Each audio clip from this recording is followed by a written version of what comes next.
एक राधे श्याम नामक युवक था। स्वभाव का बड़ा ही शांत एवं सुविचारों वाला व्यक्ति था।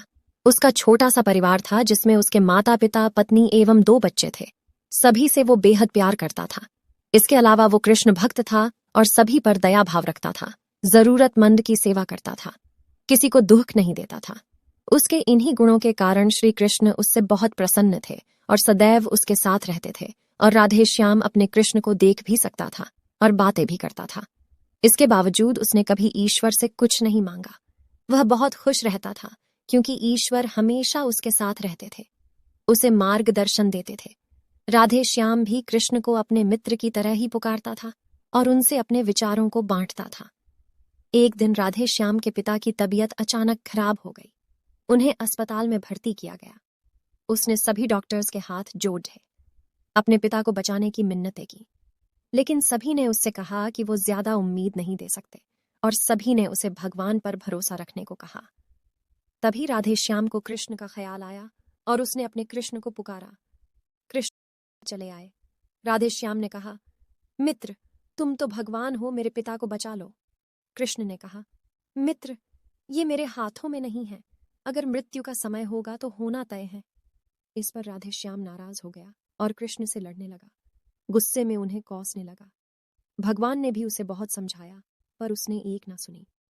तब भगवान कृष्ण ने उससे कहा, मित्र, मैं तुम्हारी मदद कर सकता हूं, लेकिन इसके लिए तुम्हें एक कार्य करना होगा। राधे श्याम ने तुरंत पूछा, कैसा कार्य? कृष्ण ने कहा, तुम्हें किसी एक घर से मुट्ठी भर ज्वार लानी होगी और ध्यान रखना होगा कि उस परिवार में कभी किसी की मृत्यु ना हुई हो। और राधे श्याम झट से हाँ बोलकर तलाश में निकल गया।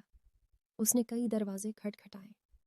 हर घर में ज्वार तो होती, लेकिन ऐसा कोई नहीं होता जिनके परिवार में किसी की मृत्यु ना हुई हो। किसी का पिता, किसी का दादा, किसी का भाई, माँ, काकी या बहन। 2 दिन तक भटकने के बाद भी राधे श्याम को ऐसा एक भी घर नहीं मिला। तब उसे इस बात का एहसास हुआ कि मृत्यु एक अटल सत्य है। इसका सामना सभी को करना होता है। इससे कोई नहीं भाग सकता और वो अपने व्यवहार के लिए कृष्ण से क्षमा मांगता है और निर्णय लेता है जब तक उसके पिता जीवित हैं उनकी सेवा करेगा।